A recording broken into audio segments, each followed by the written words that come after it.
Hey guys, in this video I'm going to be showing you guys how to solve a Rubik's clock, and at the end I'm going to be doing kind of a walkthrough solve and maybe just a little bit of tips to get faster at clock. So the first thing is the types of clocks. There's this Rubik's brand clock, and you can tell it's a Rubik's brand because it's a Rubik's brand and it says Matchbox on the bottom down here. You know if you have a Rubik's brand if you just look at it. And then there's this type of a clock. Looks like this. This is a Lingao clock, I think. This is a little bit cheaper brand of a clock. They made these recently. These Rubik's brand clocks were made quite a long time ago. But these are cheaply made in China, and they're pretty bad. And then there's also a cube twist clock, and that has a little picture of an Asian boy on the bottom, right about here. And that's about the same quality as this Lingao clock.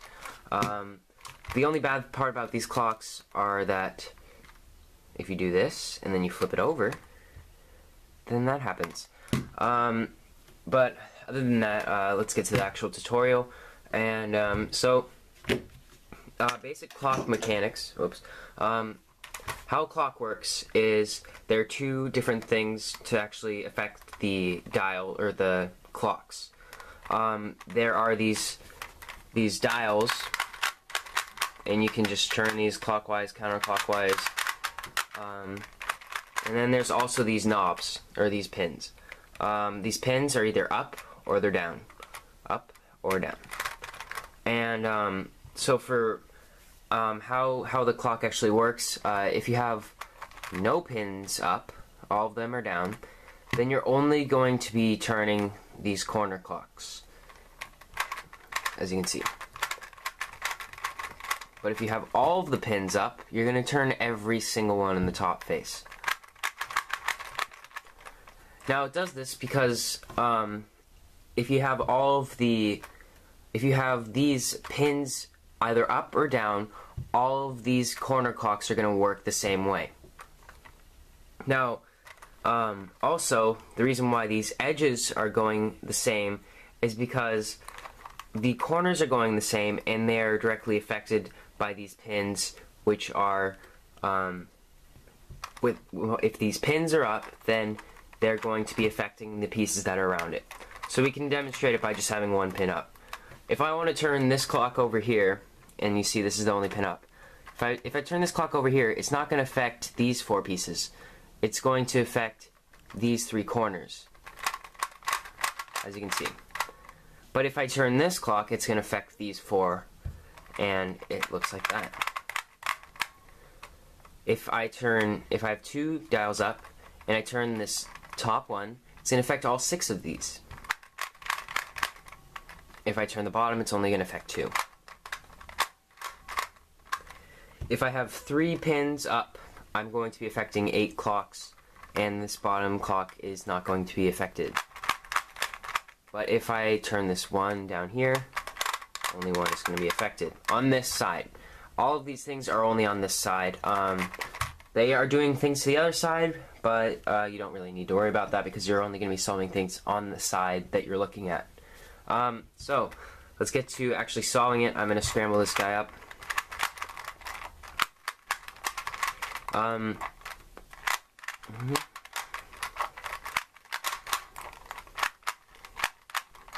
Just get a nice good scramble. I'm not going to be going over scrambling notation in this video because honestly I'm not entirely sure about my own scrambling notation or reading notation for a clock because it is kind of a little bit complicated, and I'm not entirely sure how I would teach it to you. So let's get this started. The first thing that you want to do is, like the same type of principle on a Rubik's Cube, is solving your cross. Pick a side, any side, it doesn't matter. You can choose this side or this side. I'm going to do this side, because why not? And I'm just going to solve a cross.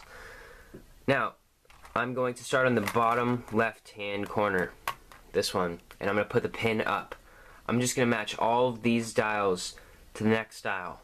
So as you see, these two are already matched up, and that's good. That's what I want. I'm going to now match these two up and remembering that this thing here is only going to affect these 4 because this one pin is up. I can move these 4 pieces so that they can match this top one. These 2 are obviously connected, so I can just turn them. And as you can see, now these 3 are all lined up, and that is what I wanted to do. Now I'm going to put this knob down, and then I'm going to put this one up here because all 3 of these are connected. And now I'm going to turn it so that I can match this one over here.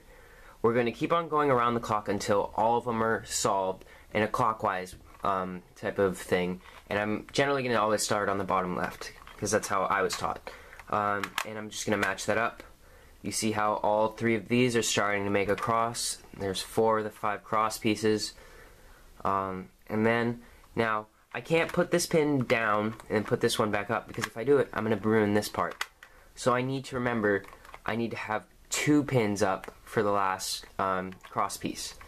And I'm going to match it up to the part, I'm going to go from 2 o'clock to 5 o'clock.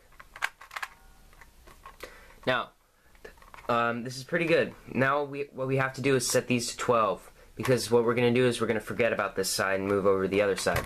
So, just move it to 12. Now, flip it over. So, we're going to do the exact same thing here. Start on the bottom left. You know, match this guy up to there. Oh, he's already matched up. That's pretty good. I'm going to just put that pin down, put this one up. I'm going to match these 2 up to this one because I'm always going to go clockwise. And I was going from 9 o'clock to 6 o'clock. And as you see, these 3 are done. Put this pin down, put this pin up. I'm going to go from 6 o'clock to 1 o'clock.